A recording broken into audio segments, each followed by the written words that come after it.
The Giants beat the Brewers by 1. Pat Murphy, who was the National League Manager of the Year last year, apparently called a team meeting after that. This is a guy that's been around the game a long time. Adam McCalvey, who covers the Brewers on a daily basis, says the Brewers clubhouse doors stayed closed for 30 minutes after today's loss. The first 20 of which were a team meeting discussed what Pat Murphy called the most unusually poor defensive series he's seen in 10 years with the team. So, Kratzy, we're going to start with you. Pat Murphy's been around this game a long time. He obviously has been around the Brewers a long time. When Counsell goes over to the Cubs, Murph becomes the manager. As I mentioned, manager of the year last year. A closed-door meeting, bad defense. What do you make of it, Kratz? He had the feeling that they needed a closed-door meeting. He doesn't need the award of manager of the year, which you mentioned twice. The players don't need to know that he got manager of the year.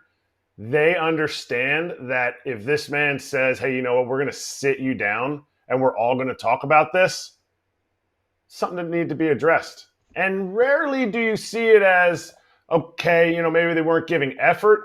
It was more the execution of the play and putting yourself in good positions. And he felt like it was something that needed to be said. So he said it, and I think he's built up enough cachet in that locker room to be heard. Cam, you know that there are managers that can deal with mistakes when they're physical mistakes. Sometimes you just can't make the play for whatever the reason, but I think it's the mental mistakes, Cam, that will drive a manager crazy, or lack of effort, which maybe it wasn't the lack of effort, as Kratz alluded to, but maybe he's just thinking, you know what, if your head isn't in the game, we need to have a conversation. What do you take away from a closed-door meeting, a guy that doesn't do this often?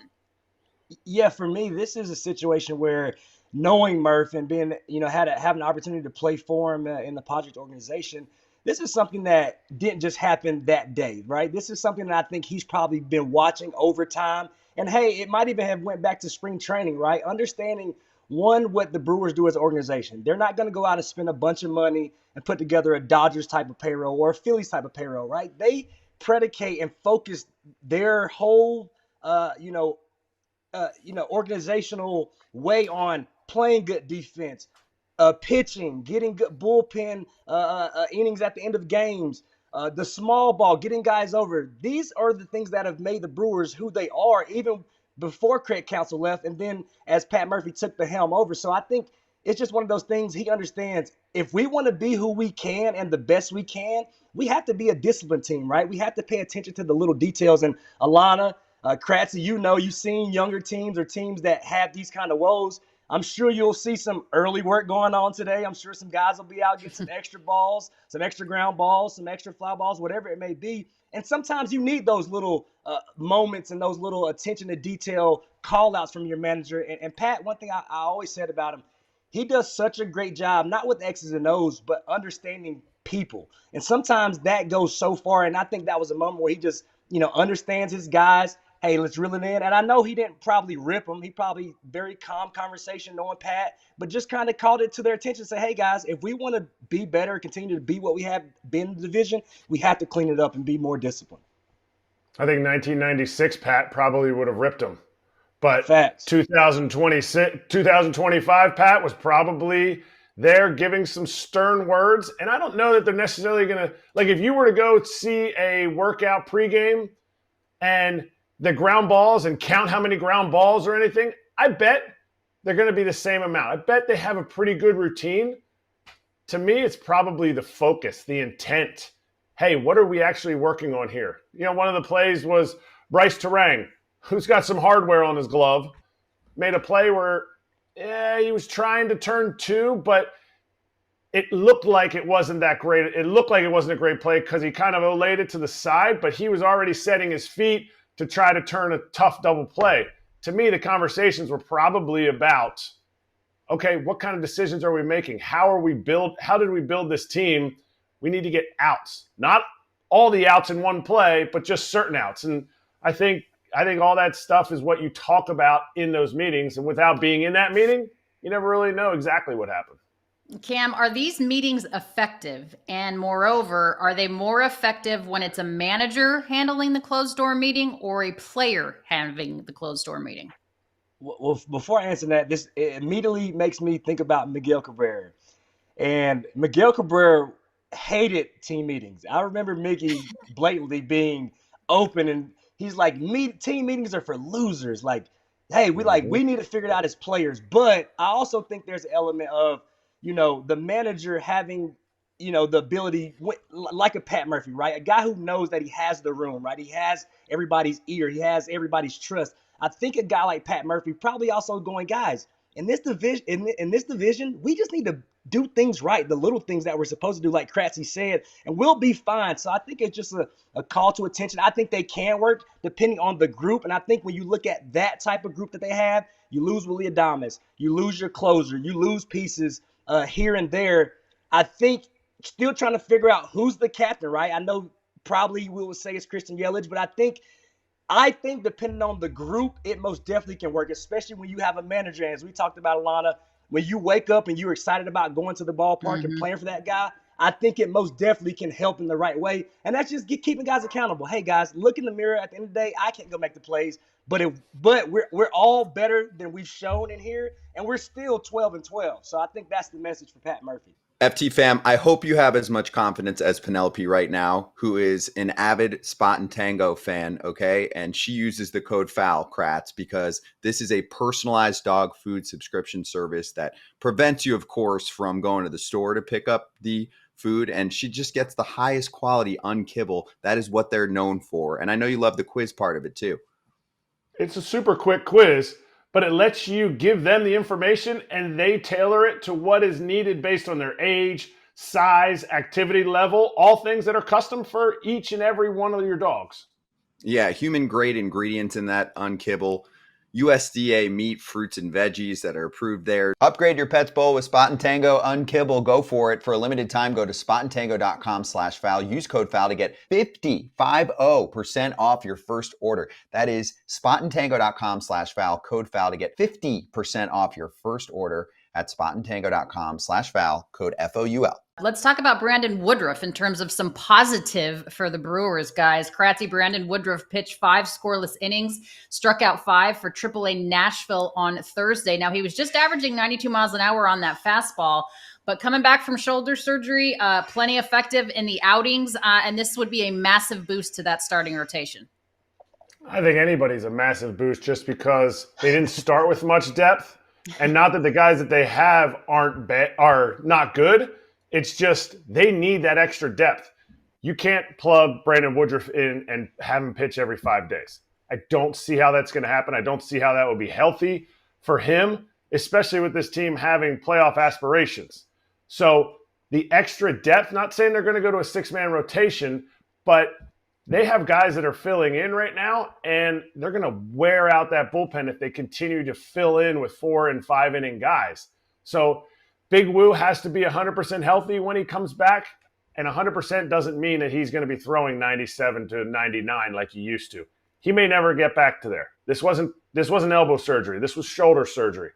And to have him on the field and have him effectively throwing strikes and getting outs in AAA, it's just one step, and he's one step away from being back in the big leagues, where he'll have to really test himself to see how he needs to get outs against big league hitters.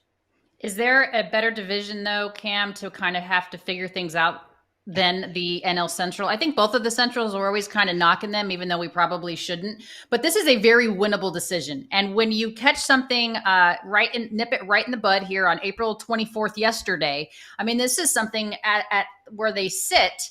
I mean, this is very fixable. 100%. And this is one thing I continue to say, and I'm glad you said it because I don't want anybody to feel like we're picking on the NL Central. But each and every year, when you look at the past few seasons, St. Louis, they haven't done much, right? They went out and said that, hey, we're going to see what these young guys have. We're going to let them figure it out. So with that said, hey, they're not really much of a problem when you look at the Central for me. Pittsburgh, they've shown you their hand. We know what they're going to do, right? They're going to continue to draft guys and try to – I don't even know what they're trying to do, right? Just compete, I guess, or just go out and make sure they can fill the roster for that game. But when you look at it, it's going to be the Cubs and the Brewers, right? Each and every year. So, to add to Kratzy's point, when you have a guy like Woodruff who, one, you go back to him making that press conference, and I remember how emotional he was, right? So, one, I'm just happy that he's back on the mound. I know we would all love to see him throwing upper to mid 90s. But he's a guy that even when he had the stuff, he knew how to pitch. So I think it's Mm-hmm. more about the growth of, hey, trusting that shoulder again. But like you said, Alana, this division is wide open. So if they can get him back or anybody else to give them just any type of length to help out that bullpen, they have a chance. Yeah, he's a pitcher, not a thrower. This is the rotation right now, Kratz. Freddie Peralta, of course, Tobias Myers, who we had on the show when Fowl was out there in Arizona. Nice to chat with him. Chad Patrick, Quinn Priester, and Jose Quintana. Right now, guys, the team ERA is a 4.23. Not horrendous, but 11th worst in the majors. Kratz, do they have enough currently? And obviously, we talked about Woodruff being a boost, but even with Woody back in the rotation, do they have enough? No, but that's not what the Brewers are built on. They're built on those guys being enough. It's not enough. Like, you've seen what happened in the last few years. The Brewers have, they had Burnsy, they had Big Woo, they had Freddie P, all starting your first 3 games of your playoffs.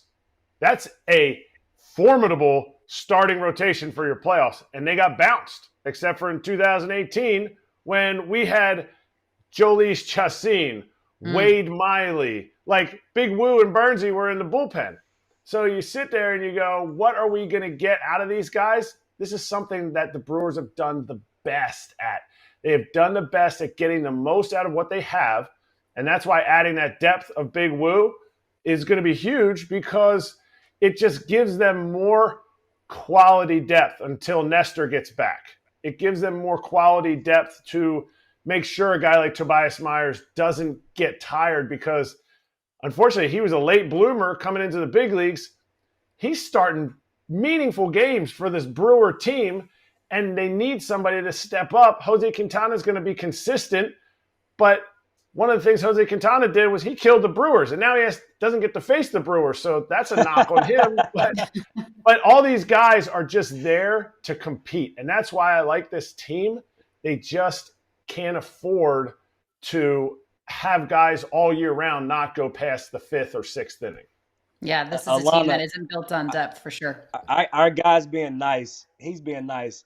Those names you rolled out, other than Freddie Peralta, right now, 38-year-old Cam, I'm running to the bat rack. I'm telling you. That I don't care. Even listen, Nestor, that's my guy. Even when he comes back, I'm running to the bat rack. At the end of the day, Kratzy, you as a hitter, some guys, whether they beat you or not, you like your chances. So for me, if I'm an opposing team, I like my chances against everybody but Freddie Peralta. So that ain't going to get it done. I'm sorry.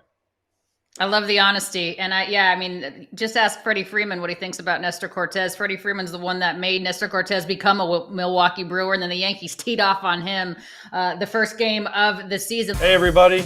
Be sure to like and subscribe for more content.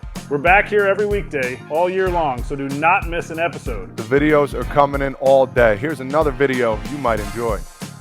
Baseball the way it should be covered.